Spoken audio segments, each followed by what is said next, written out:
Hello and welcome back to the Anxiety Slayer podcast. I'm Shann Vanderleek, and today I'm speaking with Michael Whalen. He's a two-time Emmy Award winner and Grammy-nominated composer and music supervisor, and his work is just fantastic.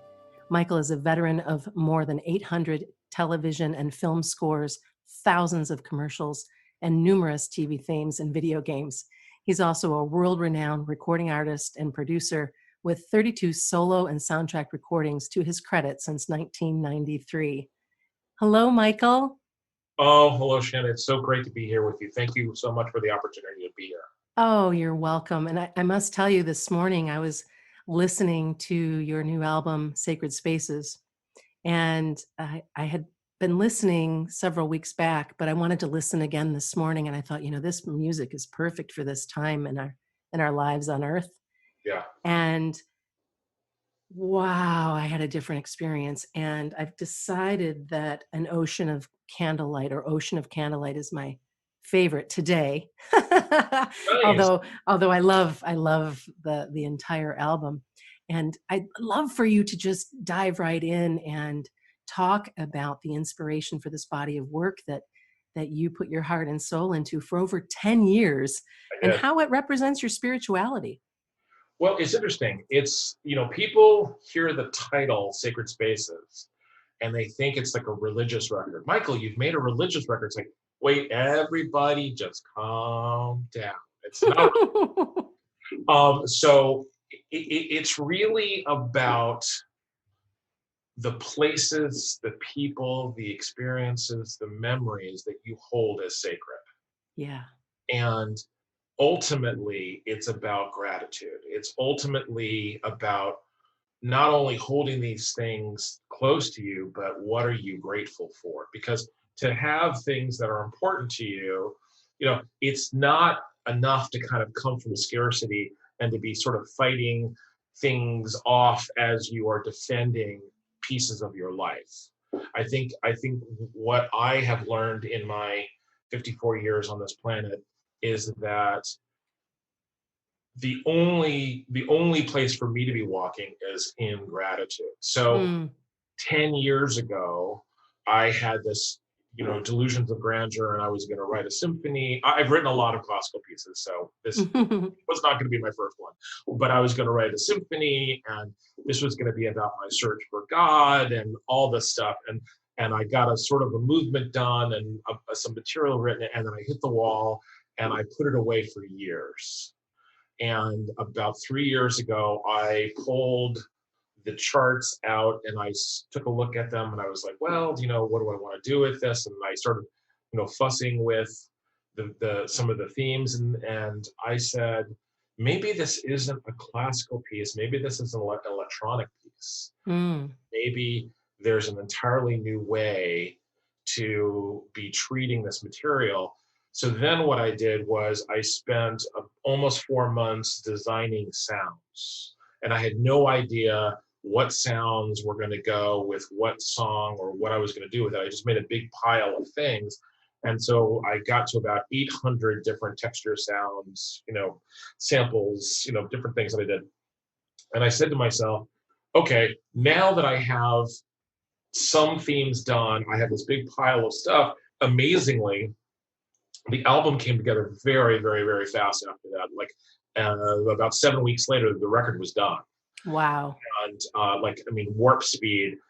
I got to finishing the record, and it was really, it was a very sort of intense experience to kind of listen to it done for the first time, because what it gave me was sort of an access to all these places, memories, things, people that the music was inspired by in this entirely new way. And it also gave me a really deep sense of peace and relaxation. I'm one of these people who has a very hard time relaxing, even though I'm known for creating music like that. Like if I relax for a minute, I'll fall asleep. But this album has created a very interesting catalyst for me to relax, to meditate, to I stretch and I do yoga to this, and I've heard from many, many, many people around the world that they do their daily practices to this album now, which makes me very happy. You've really captured this. What I've found in the couple times that I've listened is that I'm energized while I'm relaxed. Yeah. And I'm like, what? Yeah. That's really cool. You know, like how did he do that? It's a very, very, very hard balance to do. And I would love to say, wow, of course I had this all planned just like that. And I have to say that it just showed up that way. Yeah. So one of the weird things about writing music is, and I've heard writers and playwrights talk about this too, that there actually is, to a certain extent, you can control what's happening, and then there are some elements happening that you cannot control. Yeah. And I think, I had sort of the ideas for the pieces, but I didn't really have any idea how sort of overwhelming the music would be when it was done. In a lot of ways, and I'm not supposed to have favorite anything, but this is certainly one of the records I'm the most proud of. Oh, I bet.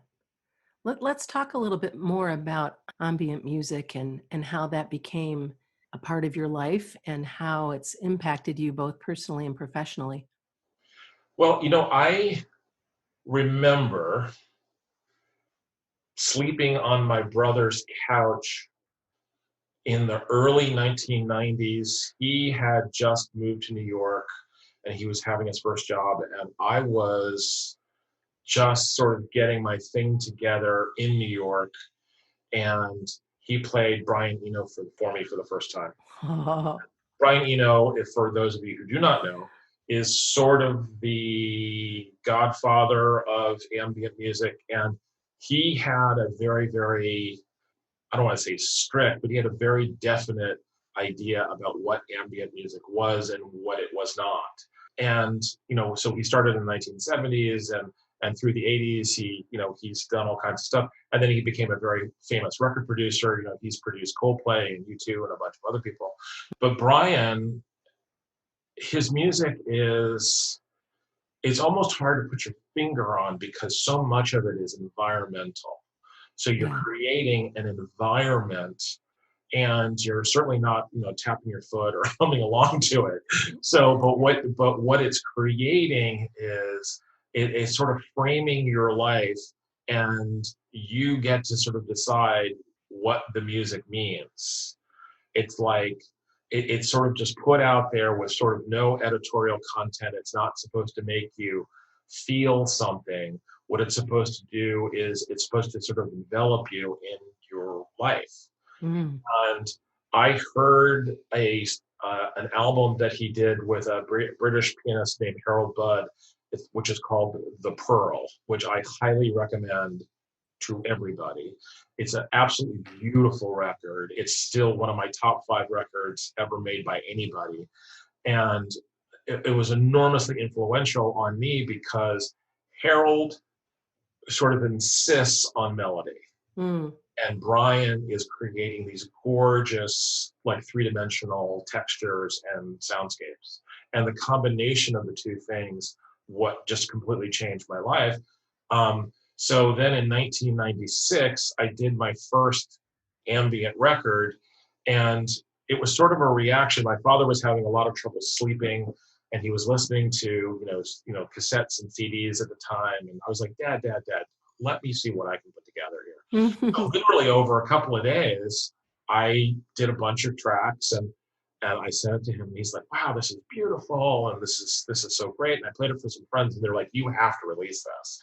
So I went out and I talked to a bunch of people, and Hearts of Space, which big ambient label in San Francisco, signed it, and the album came out, and it's called Night Scenes. It's still regarded by a lot of people as one of the best ambient records ever made, which it's funny because it's like, it's music I made for my dad.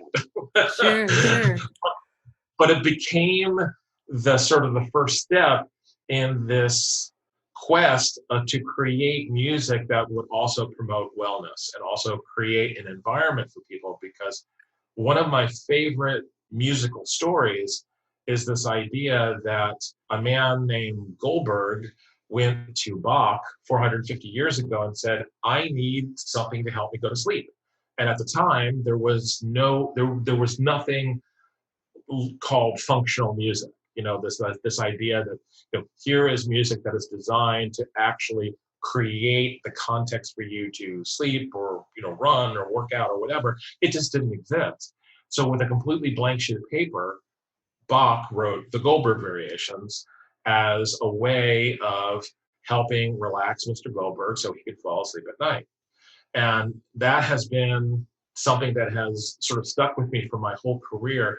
This idea that you could create music that could promote, that could enable people, empower people to take on something that was bothering them. So it's not this, and I have to be careful because I think there's music that sort of goes out and says, well, this is going to be healing music. I never sort of deal with that. I think in its best case, I think music can be something that helps promote wellness. I think it can help people slow their heart rate down. I mean, there's millions and millions and millions of different examples of that, and case studies and scientific studies. But I do think that what music can do is it can actually give you permission. It can actually say, okay, I've put this music on, I've made this affirmative action for myself. And now what I'm going to do now is I'm going to be very intentional about sleeping, relaxation, meditation, reducing stress in my life, getting rid of anxiety in my life. And I think that's great because I think a lot of people are waiting for permission for things. And They are without question. And when you look at this year and how it's been, my goodness, particularly hard on all of us, really, but and to a greater degree on other people who are already suffering with mental health, and now with all of the things that we're facing daily with the pandemic, etc. And I'd love to have you explore a little bit about why ambient music is so beneficial when dealing with anxiety or stress, or the menu of the day, if you will. As we're recording this right now, we're in the midst of the election count and all that goes along with that, and that's just another layer.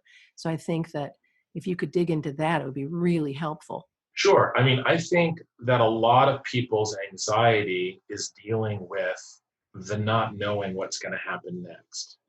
Yes. It's the unpredictability of things. I think another huge generator for stress for people is them not accepting what is so. So they like something's happening and people literally cannot believe it. So the stress is the looking at what's happening versus can they believe it, can they accept it, can they wrap their arms around it. So I think what music can do, especially ambient music, is there is, and if for anybody who makes ambient music who's listening to this is not a criticism, this is actually a huge compliment. One of the things that I think works in ambient music is there's a predictability about it. So once it sort of, you put an oar in the water and it kind of starts creating that environment for you that you can be reasonably sure with about 99% certainty that nothing's going to come and mess with the vibe. So it's not like, hey, I'm going to do 20 seconds of this and now a huge distorted guitar is going to come in. Right. I am literally, this music is designed to take you on a journey, and many times it's a gentle journey, and it's something that's sort of wrapped in this sort of like gossamer, sort of ephemeral like sounds that are very kind of soft on your ear. And that I think that's really the catalyst behind ambient music being something that people can really use to deal with stress and anxiety, because there is a predictability about it. You put it on, it goes for 35 minutes, 45 minutes, an hour, or however long the program is, and I think you can lose yourself in it without any fear of what's going to happen next. Yeah. I'll tell you, I've been listening since, I guess, since the pandemic started. Yeah. And just doing all I can for self-care and keeping myself grounded. And in the beginning, that it was just, there was just something going all the time. And it was so incredibly helpful. Helped me do what I needed to do, helped me stay nice and calm and relaxed.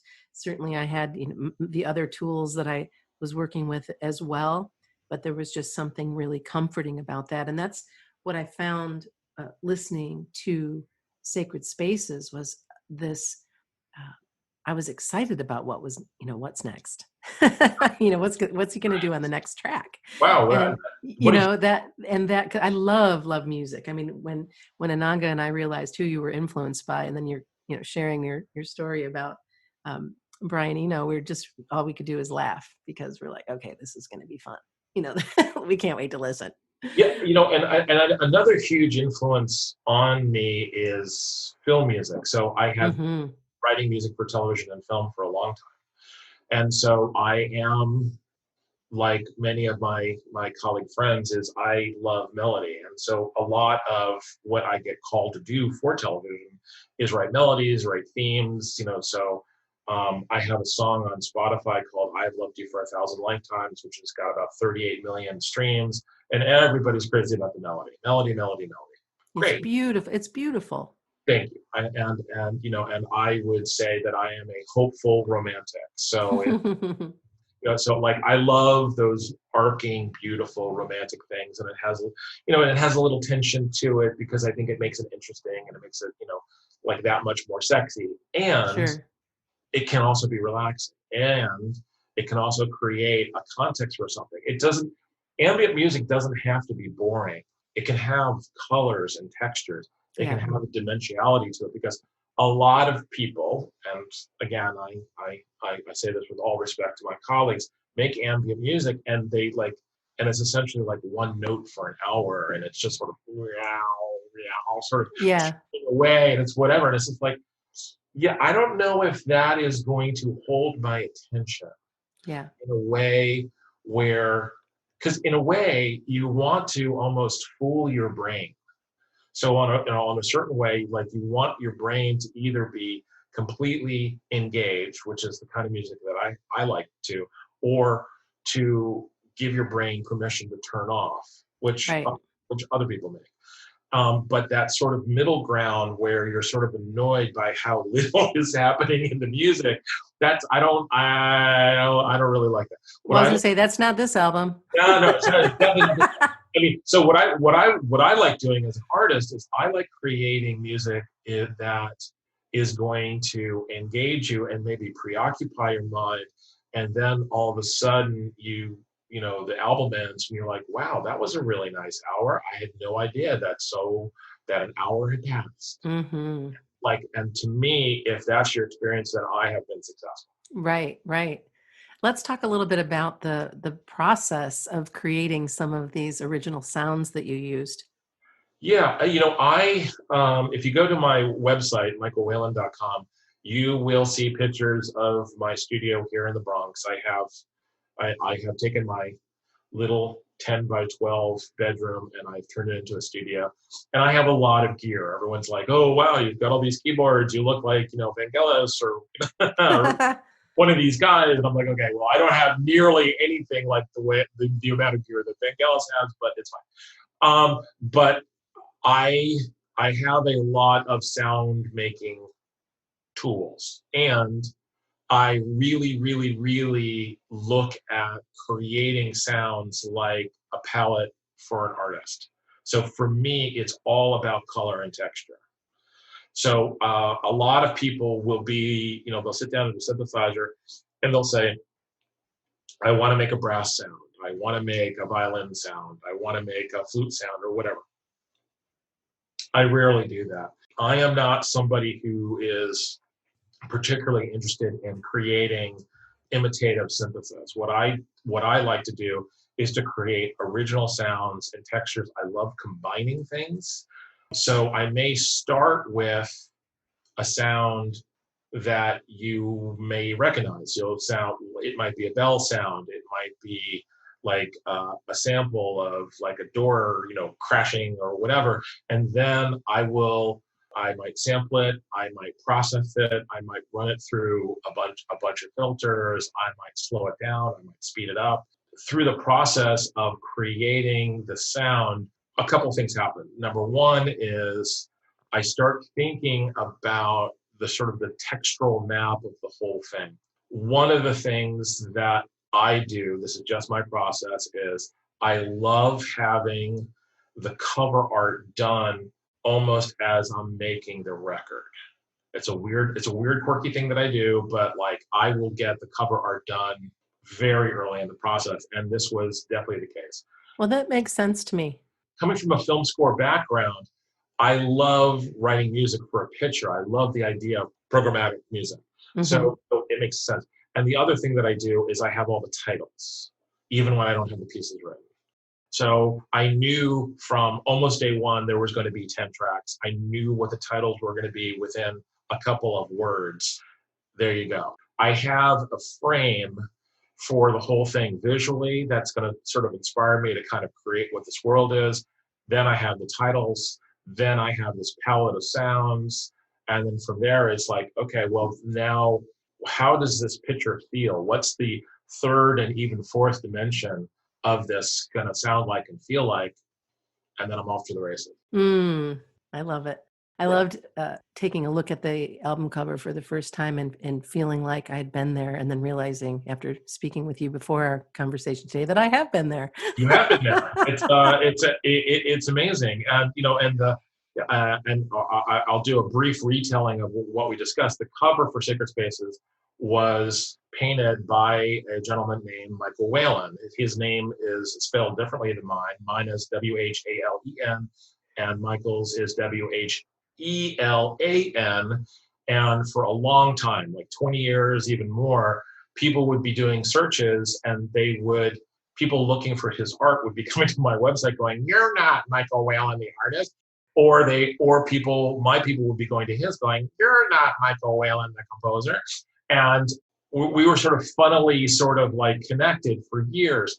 And I reached out to him and I said, I think I have a project we can collaborate on. And I think I'm creating something which I don't want to say is worthy of, but certainly could be inspired by your art, because Michael is one of the top sci-fi artists in the world. He's done covers and things for hundreds of different books and movies, and he did the cover for Bat Out of Hell for Meatloaf, and he's done so many different things. His art is so great that whenever I look at it, I'm inspired with music. I'm like, wow, Yeah. that's so cool. Wow, this is going to be so cool. I anticipate that he and I are going to collaborate again. I suspect you will. He is a wonderful, wonderful, wonderful guy. He was so generous in this project, and I love his art. Yeah, what a great story. So I know that you practice yoga and mindfulness, and obviously you create this, beautiful scores and all of the work that you've been doing for many, many moons. If somebody listening today has never practiced mindfulness, the art of mindfulness, but wants to begin, what do you recommend? That is an awesome question. I think people wrestle with what mindfulness is. Let me take 20 seconds and demystify it. What mindfulness is to me is balance. It's about having balance in your life, and it's about being present to your life. So most people, many people, I don't want to make a huge generalization, but many people spend a lot of time not being present. They don't want to think about things. They don't want to think about their problems. They don't want to if they have a pain in their body, they're not going to pick up the phone and call their doctor. They're going to be like, well, it's fine. I'll just live with it. It'll be fine. What mindfulness is being aware of yourself, your body, your mind, your spirit, and what are you going to do in terms of your own self-care for all three of those things. I think a really good place to start with mindfulness is to make a little deal with yourself that you're going to be consistent about one thing, maybe a week. You maybe can take on one thing every 2 weeks or whatever. But a really good place to do is to sit down, close your eyes, and just think about your breathing for 5 minutes. That's it. That's all you're going to do. You're not going to breathe heavy. You're not going to breathe more. You're not going to breathe less. You're just going to think about your breath going in and out of your body. And you don't have to do a meditation. You don't have to do a guided meditation. Just listen to yourself, listen to your body, be present to your heartbeat, be present to your breath. You will learn gobs about yourself in 5 minutes, about how you feel, about what you think, about where your mind goes when it's time to rest. And it took me years to deal with my restless mind when it was time to meditate or to relax. It took me years to deal with it. So, and I went to friends who, had been meditating for decades, and they said, be compassionate with yourself. Just slow down. It's okay. Because we live in a world right now where we are constantly being fired out of the cannon, constantly. And the judgment and the self-judgment, and to just, you can't have gratitude and judgment at the same time. No, you can't. You just can't. You cannot. So to come back to what you mentioned earlier in the program about living in gratitude, and then to come back to this mindfulness piece of just start by noticing your breath. That's it. Just noticing the inhale and the exhale and the coolness and the heat, and just noticing it. And then you can't even really help yourself but feel grateful, because how often do we even think about our breath? That's right. And if you are willing to take that first step, it can literally open a universe for you. I remember doing a breathing exercise with my mother years ago. She's like a real New Yorker, and she's very sort of high strung and whatever. And she was like, I don't like all the things that I'm thinking about while I'm breathing. I'm like, the only thing you should be thinking about is your breath. She's like, yeah, but I'm thinking, like, should I be breathing better? Should my lungs be whatever? I'm like, no, you're not thinking about your breath. You're thinking about what your breath means. Just think about your breath. That's it. Yeah. You don't make any judgments. And, because I think you're absolutely right. I think people spend so much time either making a judgment or defending other people's judgments, whether they're real or not, or whether they're apparent or not, that we are so not present for our own experience moving through the world. Right. And I've got to imagine that over the history of your career and all of this beautiful music that you've made, that you are aware that you've helped at least one person, if not thousands. I have helped one person. with anxiety or stress. This is a super personal story, but I think the context is right. That I have a friend who has a kid with very severe physical challenges. And she was having a very hard time falling asleep.